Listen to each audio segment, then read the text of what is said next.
are Team Radyo ng Bayan, Broadcast Communication students from Polytechnic University of the Philippines. My name is Sanders Albert Ilocos. And we are here at the Philippine Broadcasting Service, Bureau of Broadcast Services. My name is Kaisen Suryang. And we are also here to conduct an interview with one of the most respected broadcaster in the Philippines, Mr. Alan Allanigue, and I'm Jeffrey Almanzor. My name is Alan Allanigue. I am the acting chief of the production division of Philippine Broadcasting Service. At the same time, I am the station manager of Radyo Pilipinas 1, flagship station of PBS. I have been with broadcast media for about 27 years. I am also part-time member of the faculty of Lyceum of the Philippines University. I have been teaching for more than a decade.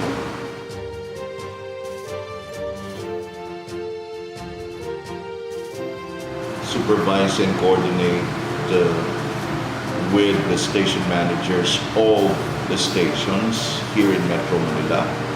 And as station manager of Radyo Pilipinas, I supervise the daily operations of the station, most especially the programming part of the station.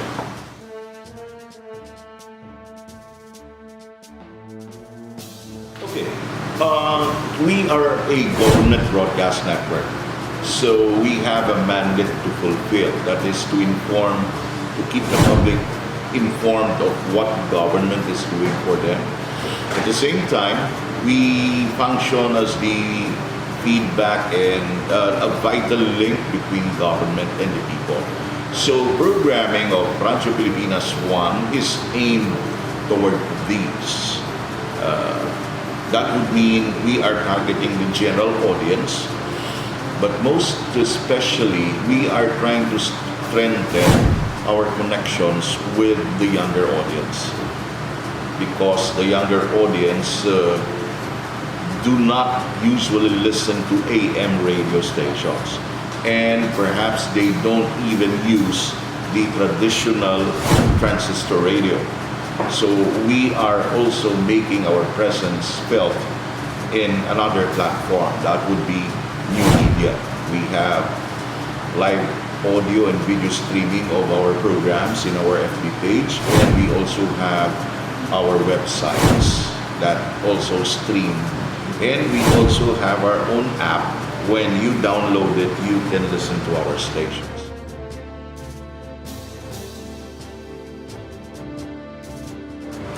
Well, we have a separate news division. We make sure that we get our facts correctly, straight from the source. And to do that, we have reporters assigned in various beats: the Senate, Malacanang, House of Representatives, Camp Aguinaldo, general assignment reporters. Our reporters get their stories directly from the horse's mouth, from the sources. So this is to make sure that we provide timely, accurate, reliable information to our listeners.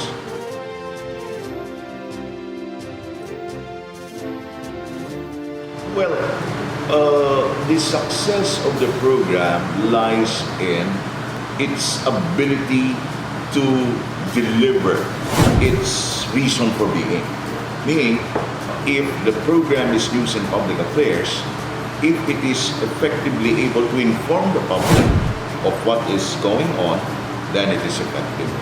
And of course, it must be able to reach out to the intended audience. Ibig sabihin, kahit na ikaw ay magdadaldal ng gusto, kung hindi naman tinatangkilik ang programa, hindi siya ganun ka-effective. So two-pronged, content and reach. They go hand in hand.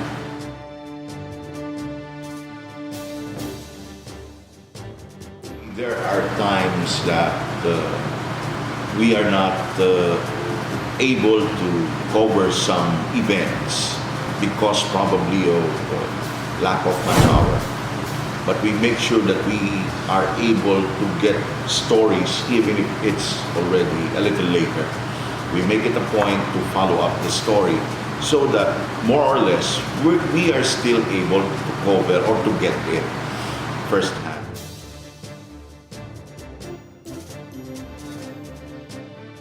For a government station like us, our budget is part of the General Appropriations Act. Meaning, di ba, taon-taon may na-aprobahan na national budget for 2020. The budget of EBS is included in that big pie of budget. Now, as heads of various units within EBS, we recommend, we propose a program of expenditures, but this is centralized through our finance division and to be approved by the boss.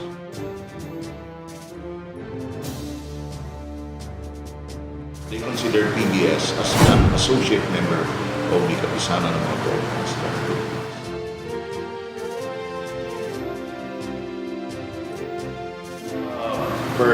Per directions of our boss, Director Bonga Portadera, he mentioned, of course, that we will strengthen our presence aside from the present traditional radio setup, transistor, radio, AM, terrestrial broadcast. We are making our presence felt in the internet. And according to the big boss, they are in the process of negotiating with some cable providers so that a particular channel of their cable network will be dedicated to the audio and video of our program.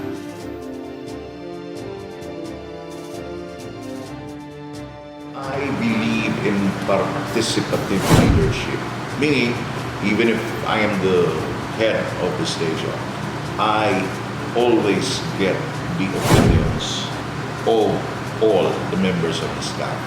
This is for the purpose of deliberating well the issues at hand, so that before I make a decision, I am able to see things from various points of view. Mahirap kasi yung autocratic kinakailangan anong pananaw mo. And then based on different points of view, I will then make my decision.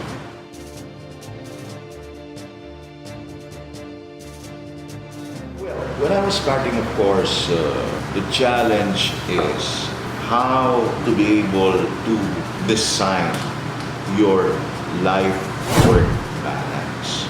In media, you do not control your time. Hindi tayo 8 to 5 ang oras. No?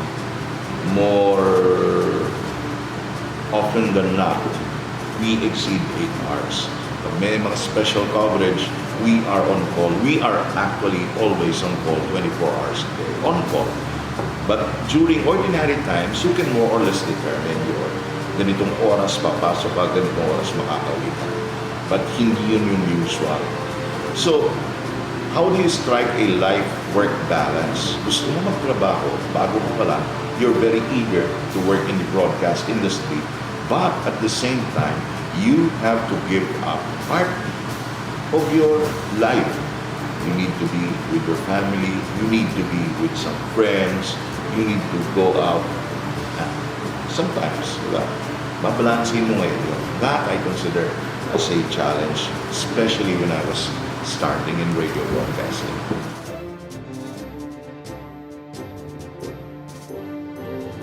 Just like what I always say to my students, you know, in your chosen field, in broadcasting, it is not enough that you know, it is necessary that you can. You are lucky because you are undergoing 4 formal years of actual training in broadcasting or mass communication. It is an advantage, of course, but the lectures, the tips are actually not it. Kasi nag-lecture na halimbawa sa inyo, all the basics of writing for broadcast. Di alam mo na, memorize mo na. But the next question is, will you be able to apply these in your profession? You will be bombarded with various tips on how to do a radio program, how to talk in front of the microphone, how to operate your console, lecture. At the end of the day, the question is, you know, but can you do a program? Diba? So ultimately, it will depend on yourself. You must be motivated, trained, passionate about your work so that you will cultivate an attitude of professionalism, also to develop your skills. So to sum it up again, in broadcasting, it is not enough that you know, it is necessary that you know.